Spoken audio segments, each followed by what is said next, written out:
Представляется слово тренеру гостей.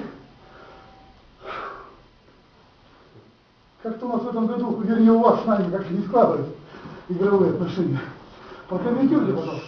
Что хотел сказать, поздравить команду хозяев, очень неплохой игрой. Два периода очень равная была борьба, очень интересная борьба. К сожалению, видимо, дальняя дорога, длительный перелет. Казался, немножко не хватило сил, но и мало того. В третьем периоде пошла игра до гола, где хозяевам повезло больше.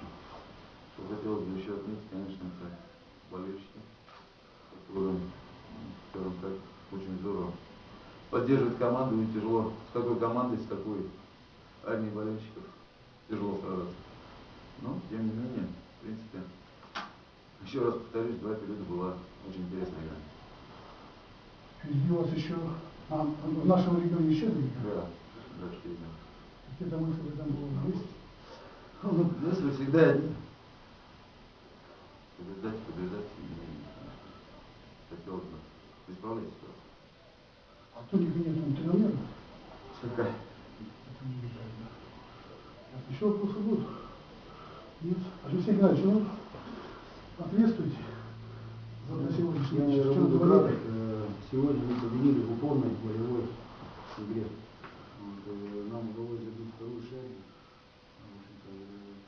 выдержать натиск. Отмечать только можно всю команду, наверное, и большую аудиторию болельщиков, армию болельщиков, которая очень даже шестой винтовка тоже находится на поле.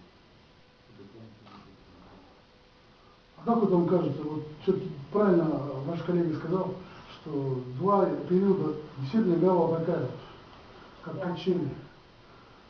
За счет чего, как вам кажется, Ермак сегодня вышел в лидер, сумел реализовать преимущество? На ваш взгляд. Наверное, что ребята больше хотели. Хотя я не скажу, что гости не хотели. Это спорт. Кто-то выиграл. Объяснить это невозможно. Потому что сегодня действительно равная игра. Ну, вопрос есть? Для хватит. Спасибо.